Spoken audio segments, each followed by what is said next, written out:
আপনি কি হাসান? জি হাসান। আমি রূপা। কেমন আছেন? সত্যি বলবো, সত্যি শুনতে সুন্দর লাগে। আপনাকে দেখে একটা অদ্ভুত অনুভূতি হচ্ছে। মেয়েরা প্রশংসা শুনলে খুশি হয়, তাই বলছেন? সুন্দর মনের মানুষের চোখের দিকে তাকিয়ে আমি মিথ্যা বলতে পারি না। আপনি কি করে বুঝলেন আমার মন সুন্দর? আপনার চোখ তো সেটাই বলে। চোখ আর কি বলে? আর আপনি আমার প্রেমে পড়েছেন। আর আপনি? চা খাবেন? খাওয়া যায়, কিন্তু ফুটপাতে। আপনি বসে আছেন যে? আপনার নাকি সর্ষে ইলিশ পছন্দ, তাই রান্না করে এনেছি। আপনি কি করে জানলেন আমার সর্ষে ইলিশ পছন্দ? আপনাকে দেখলেই বোঝা যায় সর্ষে ইলিশে বাঙালির চেহারা। মজা করছিলাম। আপনাদের পিয়ন মতিন ভাই বলেছেন।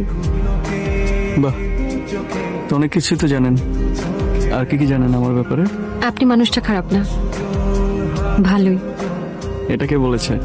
আমাদের মতিন পিয়ন? আমার মনের ডাক পিয়ন। আচ্ছা চলুন, খাবার ঠান্ডা হয়ে যাচ্ছে, অনেকক্ষণ আগে এনেছি। হ্যাঁ চলেন। আপনার কণ্ঠে কি আছে বলেন তো? আমাকে বেহায়া বানিয়েছে। মায়া। আপনি আমার মায়ায় ফেসেছেন। আর আপনি? রূপে। রূপ তো ক্ষণিকের, রূপ চলে গেলে ভুলে যাবেন। সে পথ বন্ধ। কেন? কারণ আমি তোমার প্রেমে অন্ধ।